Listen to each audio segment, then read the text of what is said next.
Morning students, welcome to science class. Science में पढ़ रहे थे अध्याय 19 जैव विविधता एवं इसका संरक्षण, जिसमें आज का टॉपिक है जैव विविधता पर संकट। स्टूडेंट्स, जैव विविधता पर संकट में 8 पॉइंट दिए हुए हैं। इनमें से कुछ न कुछ बोर्ड एग्जाम में निश्चित रूप से पूछा जाता है। तो आज स्टार्ट करते हैं जैव विविधता पर संकट। इंग्लिश मीनिंग है थ्रेट टू बायोडाइवर्सिटी। इसमें पहला पॉइंट है प्राकृतिक आवासों का नष्ट होना, हैबिटाट लॉस। प्रकृति ने प्रत्येक जीव जंतु के लिए एक निश्चित आवास निर्धारित किया है, जिसमें रहकर वह प्रकृति के नियमों के अंतर्गत अपना जीवन यापन कर अपनी संख्या में वृद्धि करता है। विश्व की बढ़ती जनसंख्या की आवश्यकताओं की पूर्ति के लिए हम इन प्राकृतिक आवासों को नष्ट कर आबादी व कृषि भूमि का विस्तार कर रहे हैं। वह विश्व में जनसंख्या तेजी से बढ़ रही है, जिससे हमें आबादी के रहने के लिए आवास की आवश्यकता, उनके लिए खाने के लिए अनाज की आवश्यकता निरंतर बढ़ रही है। इसलिए हम आबादी भूमि व कृषि भूमि का निरंतर क्या है, विस्तार कर रहे हैं। और आबादी भूमि व कृषि भूमि का विस्तार करने के लिए हम प्राकृतिक आवासों को नष्ट कर रहे हैं।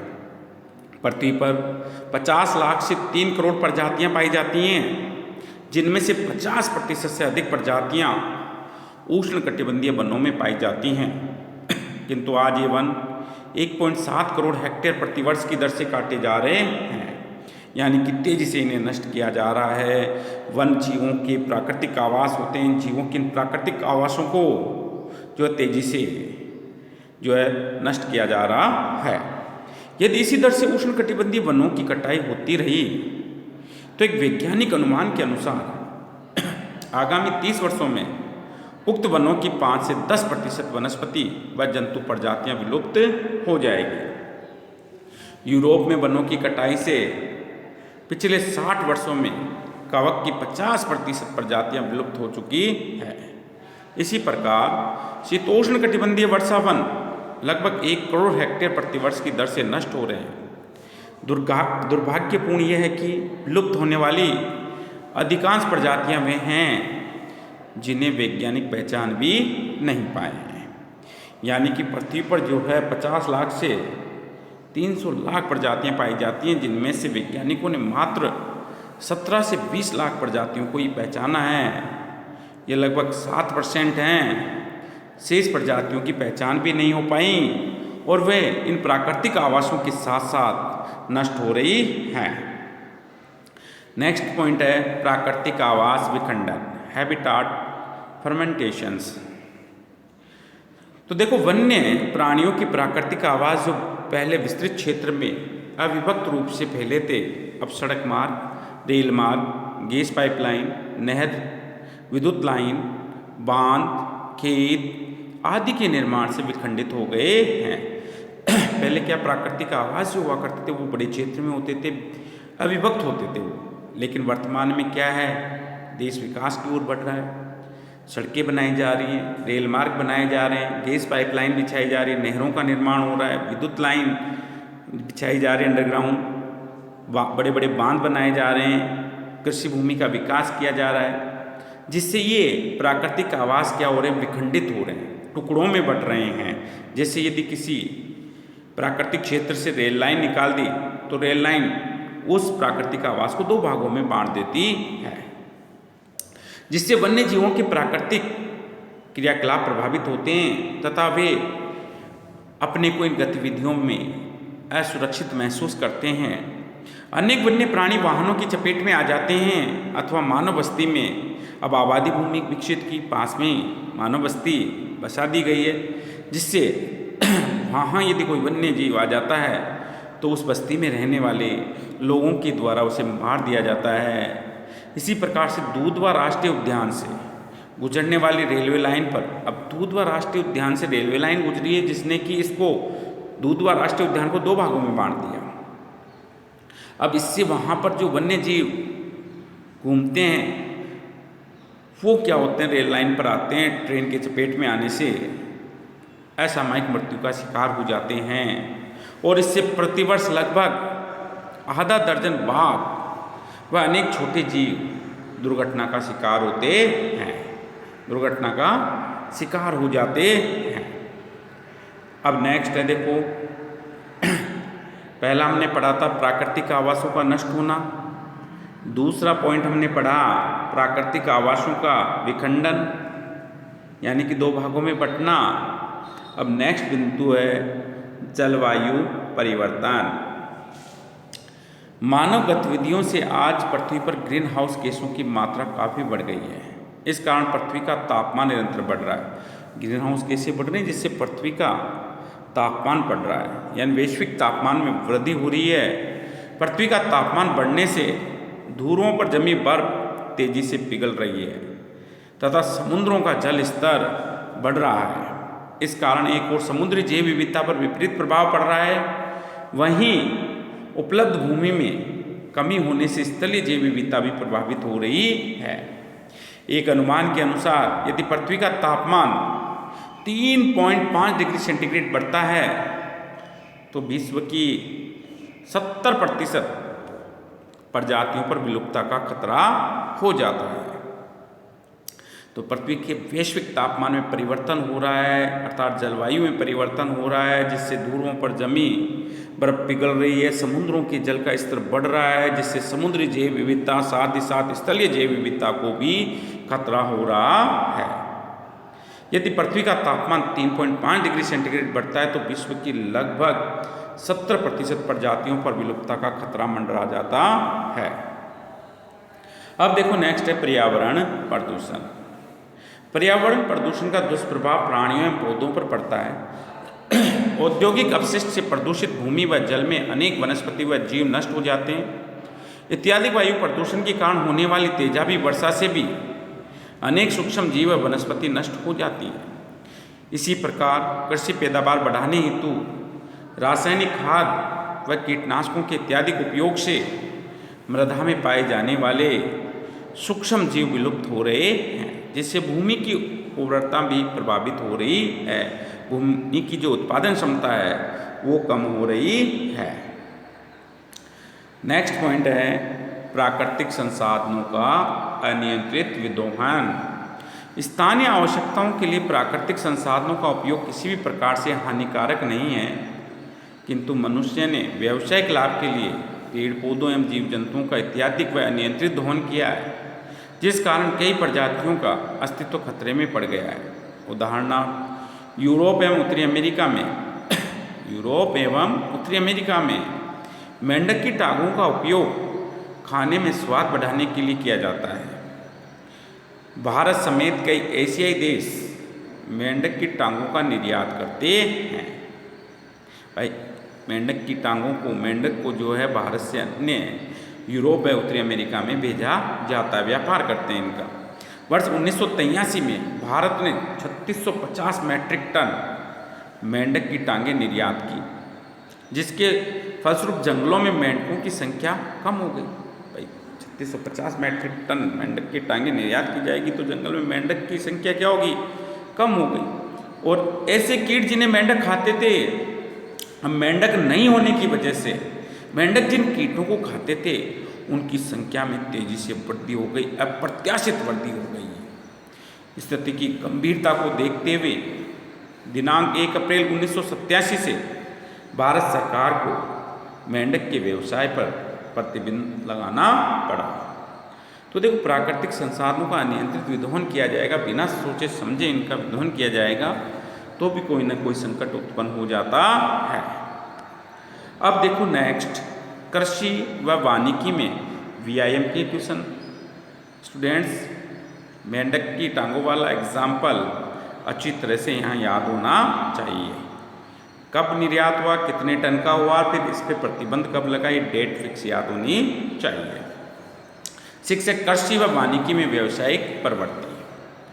हरित क्रांति से पूर्व किसान अपने खेतों में विभिन्न किस्मों के अनाज, फल, सब्जी आदि उगाते थे तथा विभिन्न नस्लों के मवेशी रखते थे, किंतु कम समय में अधिक उत्पादन प्राप्त करने के लालच में आज किसान उन्नत बीजी कुछ प्रजातियों को ही उगाता है तथा अधिक उत्पादन देने वाले मवेशी की संकर नस्लों को ही रखता है, जिससे आनुवांशिक जैव विविधता तेजी से नष्ट हो रही है। इंडोनेशिया में गत 15 वर्षों में 80% किसान अधिक उत्पादन देने वाली चावल की कुछ संकर किस्में ही उगा रहे हैं, जिससे वहाँ चावल की लगभग 1500 स्थानीय किस्में विलुप्त हो चुकी हैं।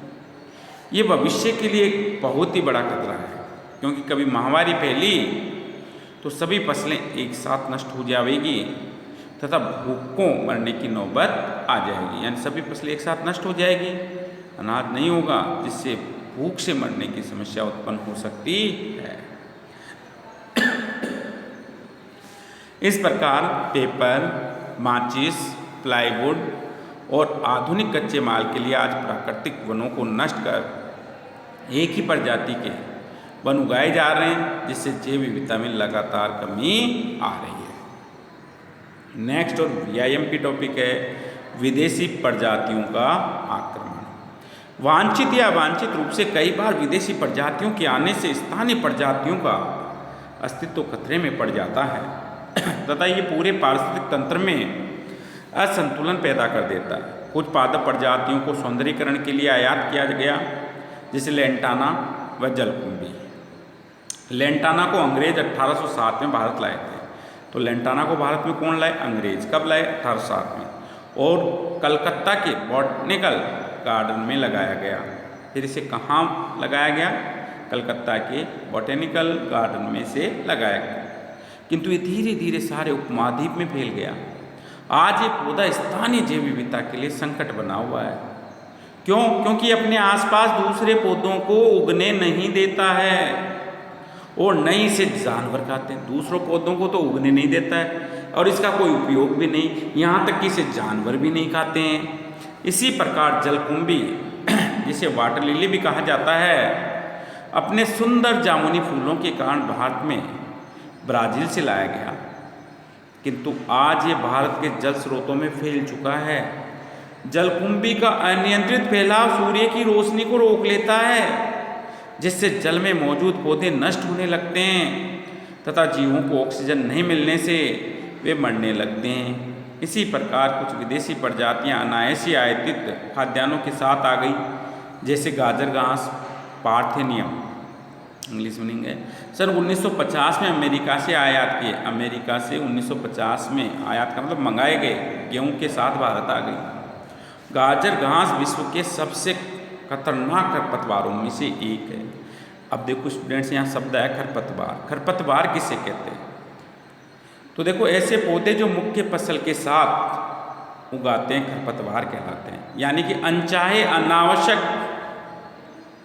पौधे होते हैं जो मुख्य फसल के साथ उगाते हैं, जिनका कोई उपयोग नहीं होता है, खरपतवार कहलाते हैं, जिसे जानवर तक नहीं खाते हैं।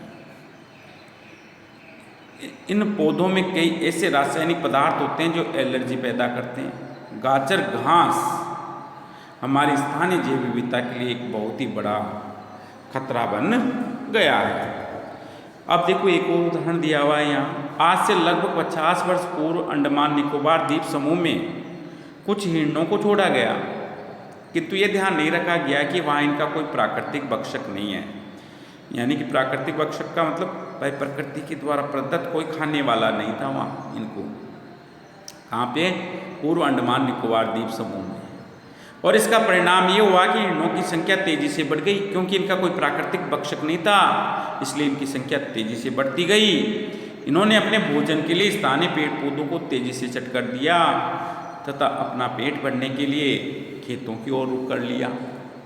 इस प्रकार बिना सोचे समझे प्रकृति की व्यवस्था में हस्तक्षेप से न केवल वहाँ की पारिस्थितिकी तंत्र प्रभावित हुआ, वरन वहाँ की सामाजिक व आर्थिक व्यवस्था भी गड़बड़ा गई। अंधविश्वास एवं अज्ञानता। अंधविश्वास व अज्ञानता के कारण भी जीवों की जाति विशेष पर संकट बढ़ जाता है। उदाहरणार्थ, मनुष्य की बोली समझने की भ्रामक अवधारणा के कारण गागरोनी तोते बड़ी संख्या में पकड़े जाने से प्राय लुप्त हो गए। भाई, ये भ्रामक अवधारणा बनी हुई है कि गागरोनी तोते मनुष्य की बोली समझते हैं और लोगों ने उन्हें पकड़ लिया, घर में पिंजरों में बंद कर लिया, जिससे वो प्राकृतिक आवाज़ से लुप्त हो गए। यौनवर्धक माने जाने वाले गोडावण पक्षी का बड़ी संख्या में शिकार होने से ये जाति आज संकटग्रस्त है। ये माना जाता है कि गोडावण से जो यौनवर्धक क्षमता बढ़ जाती है, जिससे बड़ी संख्या में इसका शिकार किया जाने लगा और ये प्रजाति संकटग्रस्त हो गई। यदि इसे शीघ्र ही संरक्षण नहीं प्रदान किया गया तो आने वाले कुछ वर्षों में हो सकता है विलुप्त हो जाए। इसी प्रकार राजस्थान के ग्रामीण क्षेत्रों में ये भ्रामक धारणा फैली हुई है कि गोयरे की सांस जहरीली होती है और गोयरे की सांस जहरीली होती है। इस भ्रामक अवधारणा के कारण ग्रामीण उसे देखते ही मारने का प्रयास करते हैं। ये हो गया अज्ञानता एवं अंधविश्वास। अब देखो जैव विविधता का संरक्षण। अगला क्या है? जैव विविधता का संरक्षण।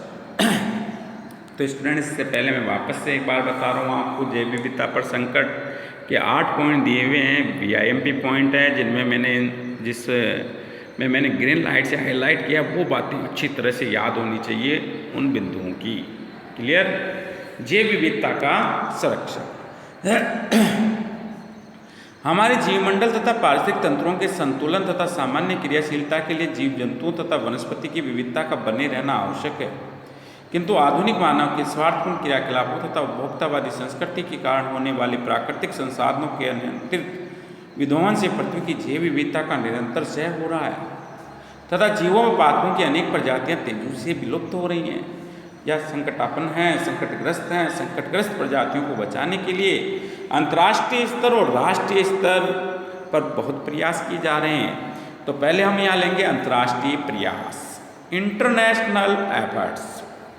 विश्व में जैव विविधता के निरंतर ह्रास को देखते हुए संयुक्त राष्ट्र संघ के अधीन वर्ष 1968 में एक अंतर्राष्ट्रीय संस्था विश्व प्राकृतिक संरक्षण संघ, शॉर्ट नेम है IUCN का पूरा नाम है विश्व प्राकृतिक संरक्षण संघ, इंग्लिश मीनिंग है international union for conservation of nature, का गठन हुआ। तो देखो यहाँ पूछा जाता है IUCN का पूरा नाम लिखिए, विश्व प्राकृतिक संरक्षण संघ, इंग्लिश में लिखोगे तो international union for conservation of nature. इस संस्था द्वारा 4 वर्ष पूर्व तक विश्व के विभिन्न पादप व प्राणी जातियों का अध्ययन कर 1972 में एक पुस्तक का प्रकाशन किया गया जिसे रेड डाटा बुक कहते हैं। और इस रेड डाटा बुक में लुप्त हो रही जातियाँ, उनकी आवास तथा वर्तमान में उनकी संख्या के बारे में सूचीबद्ध किया गया है। तो क्वेश्चन आ जाता है रेड डाटा बुक क्या है? तो देखो, पादप जातियों का अध्ययन कर 1972 में एक पुस्तक का प्रकाशन किया गया जिसमें लुप्त हो रही प्रजातियों, उनकी आवास तथा वर्तमान में उनकी संख्या के बारे में सूचनाएं प्रकाशित की गई हैं, जिसे रेड डाटा बुक कहा जाता है। IUCN ने विश्व की जीव जातियों को संरक्षण की दृष्टि से 5 संवर्गों में विभाजित किया है। पहला, विलुप्त प्रजातियां, ऐसी जातियां जो अब विश्व में कहीं भी जीवित अवस्था में नहीं मिलती हैं, अर्थात जो विलुप्त हो चुकी हैं, विलुप्त प्रजातियां कहलाती हैं। ऐसी जातियां जो विश्व में कहीं भी जीवित अवस्था में नहीं पाई जाती हैं, विलुप्त प्रजातियां कहलाती हैं। उदाहरण डोडो पक्षी, डायनासोर, राइनिया पादप आदि। स्टूडेंट्स, उदाहरण VVIMP है इसके। संकटग्रस्त प्रजातियां, ऐसी प्रजातियां जो विलुप्त होने के कगार पर है तथा जिनका संरक्षण नहीं किया गया तो शीघ्र जो है विलुप्त हो जाएंगी, जैसे चीता, बाघ वगैरह, जिंगो, बाइलोबा, सर्पगंधा, गेंडा आदि। अति संवेदनशील प्रजातियां, ऐसी जातियां जिनकी संख्या तेजी से कम हो रही है, यदि इनको संरक्षण नहीं दिया गया तो ये शीघ्र ही संकटग्रस्त हो जाएंगी, जैसे याक, नीलगिरी लंगूर, लाल पांडा, कोबरा, ब्लैक बक आदि। दुर्बल प्रजातियां, ऐसी जातियां जो प्राय सीमित भौगोलिक क्षेत्र में रह गई हैं या जिनकी संख्या बहुत विरल है, जैसे लाल भेड़िया, हैनान गिब्बन, यावान गेंडा आदि इसमें आता है। अपर्याप्त रूप से ज्ञात प्रजातियां, स्टूडेंट्स, इसमें ऐसी प्रजातियां आती हैं जिनके बारे में अभी पर्याप्त जानकारी भी नहीं है, उन्हें किसी विशिष्ट वर्ग में नहीं रखा जा सकता है। वो प्रजातियां आती है पर्याप्त रूप से ज्ञात प्रजातियों में, यानी कि जिनको अच्छी तरह से जिनके बारे में जानकारियां नहीं मिली हैं। नेक्स्ट है, ये हो गए 5 संवर्ग। अब नेक्स्ट है, IUCN ने वर्ष 1973 में एक कन्वेंशन सिटीज आयोजित की। सिटीज का फुल फॉर्म है convention on international trade in endangered species. Question पूछा जाता है, सिटीज का पूरा नाम convention on international trade in endangered species आयोजित की गई, जिसमें विभिन्न देशों ने संकटग्रस्त प्रजातियों के अंतर्राष्ट्रीय व्यापार पर नियंत्रण लगाने में अपनी सहमति दी। वर्ष 1992 में ब्राजील के शहर रियो डी जेनेरियो में हुए पृथ्वी सम्मेलन के दौरान जैव विविधता संधि अस्तित्व में आई, जिसे आज 193 देश स्वीकार कर चुके हैं। तो देखो 1992 में पृथ्वी सम्मेलन कहाँ हुआ? रियो डी जेनेरियो ब्राजील में हुआ। क्लियर? रियो डी जेनेरियो शहर है जो कि ब्राजील में है, वहाँ हुआ। और इस दौरान क्या समझौता हुआ? जैव विविधता संधि अस्तित्व में आई और इसे कितने देशों ने स्वीकार कर लिया? 193 देश इसे स्वीकार कर चुके हैं। अब देखो जैव विविधता संधि, शॉर्ट नेम है CBD। CBD का पूरा नाम convention on biodiversity, Hindi meaning जैव विविधता संधि। ठीक है। उक्त संधि के माध्यम से सभी देशों ने जैव विविधता के संरक्षण हेतु अपनी प्रतिबद्धता व्यक्त की। ये थे आपके अंतर्राष्ट्रीय प्रयास। अब हम लेंगे राष्ट्रीय प्रयास। जैव विविधता पर अंतर्राष्ट्रीय संधि CBD के प्रति भारत की प्रतिबद्धता को ध्यान में रखकर केंद्र सरकार द्वारा वर्ष 2002 में जैव विविधता एक्ट बनाया गया, जिसके 3 मुख्य उद्देश्य थे। नंबर 1 जैव विविधता का संरक्षण, नंबर 2 जैव विविधता का ऐसा उपयोग जिससे लंबे समय तक उपलब्ध रह सके, नंबर 3 देश के जैविक संसाधनों के उपयोग से होने वाले लाभों का समान वितरण, ताकि ज़्यादा से ज़्यादा लोगों तक पहुँच सके। और इन उद्देश्यों की प्राप्ति के लिए जैव विविधता एक्ट 2002 में त्रिस्तरीय संगठन का प्रावधान किया गया है। राष्ट्रीय स्तर पर इसके लिए NBA national biodiversity authority, Hindi meaning है राष्ट्रीय जैव विविधता प्राधिकरण की व्यवस्था की गई है। राज्य स्तर पर जो है इसके लिए राज्यों में जैव विविधता बोर्ड, स्टेट बायोडाइवर्सिटी बोर्ड बनाए गए हैं तथा स्थानीय स्तर पर जैव विविधता प्रबंध समितियां बनाई गई है। त्रिस्तरीय संगठन में राष्ट्रीय स्तर, राज्य स्तर और स्थानीय स्तर पर संगठन बनाए गए। राष्ट्रीय स्तर पर NBA राष्ट्रीय जैव विविधता प्राधिकरण, राज्य स्तर पर जो है आपके राज्य जैव विविधता बोर्ड बनाया गया है, स्थानीय स्तर पर जो है जैव विविधता प्रबंध समितियां बनाई गई है। भारत में पर्यावरण, वन, जल, वायु एवं जैव विविधता कानूनों को एक ही दायरे में लाने के उद्देश्य से दिनांक 2 जून 2010 को राष्ट्रीय हरित अधिकरण का गठन हुआ। भाई भारत में पर्यावरण, वन, जल, वायु एवं जैव विविधता कानूनों को एक ही दायरे में लाने के उद्देश्य से किसका गठन किया गया? राष्ट्रीय हरित अधिकरण का गठन किया गया। कब किया गया? 2 जून 2010 को किया गया। अब उक्त कानूनों के अंतर्गत अपील उच्च न्यायालय में नई वर्ण राष्ट्रीय हरित अधिकरण में दर्ज होगी, जिससे इन विषयों से संबंधित विवादों का निपटारा तेजी से होगा। राष्ट्रीय हरित अधिकरण का मुख्यालय भोपाल में बनाया गया। क्वेश्चन आता है राष्ट्रीय हरित अधिकरण का मुख्यालय कहाँ स्थित है? तो आपका उत्तर होगा भोपाल। अब देखो जैव विविधता संरक्षण के प्रकार। तो देखो जैव विविधता का संरक्षण से तात्पर्य ऐसे प्रयासों से हैं जिनसे जीन्स, प्रजाति, आवास तथा इकोसिस्टम का संरक्षण हो। अतः जैव विविधता संरक्षण का सबसे उपयुक्त तरीका यह है कि हम पूर्ण इकोसिस्टम को उसके प्राकृतिक रूप में संरक्षित रखें। वर्तमान में जैव विविधता का संरक्षण निम्न 2 प्रकार से किया जाता है। एक है सविस्थानीय संरक्षण और दूसरा है बहिस्थानीय संरक्षण।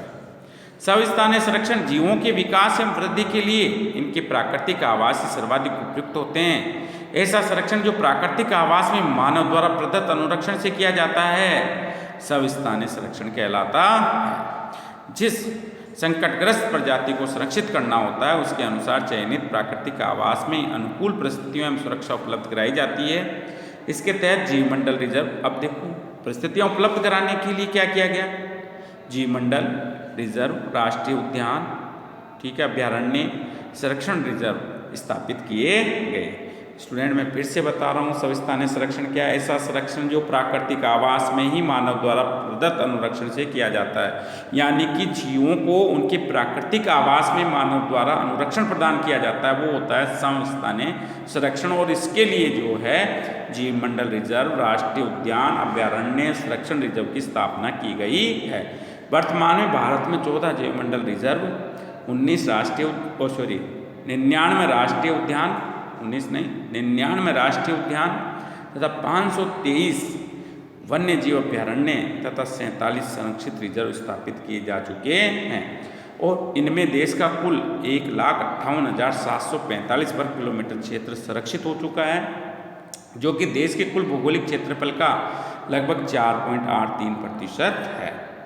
दूसरा है बहिस्थानीय संरक्षण। जैव विविधता संरक्षण की इस विधि में संकटग्रस्त पादप व जंतु प्रजातियों को उनके प्राकृतिक आवास से बाहर कृत्रिम आवास में संरक्षण प्रदान किया जाता है।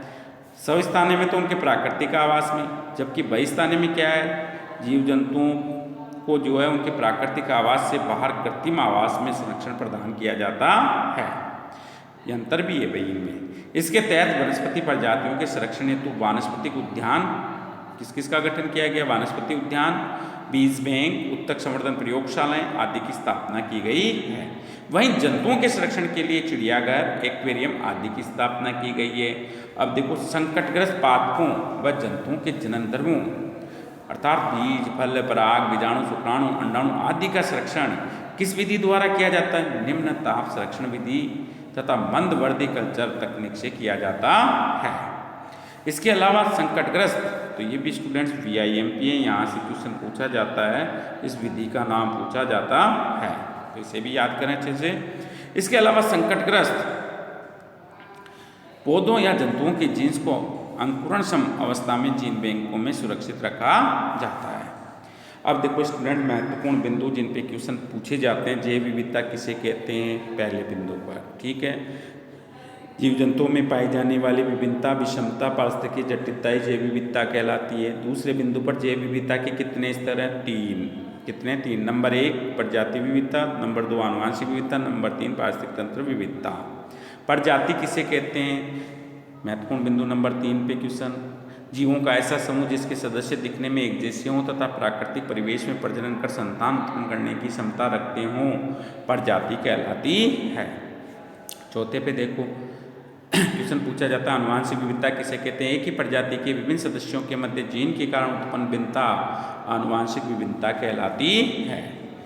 पॉइंट नंबर 5 पर जो क्वेश्चन पूछा जाता है, पारिस्थितिकी तंत्र विविधता किसे कहते हैं? भौगोलिक एवं पर्यावरणीय भिन्नताओं के कारण विभिन्न पारिस्थितिकी तंत्रों में पाए जाने वाले जीव जंतुओं की भिन्नता पारिस्थितिकीय तंत्र विविधता कहलाती है।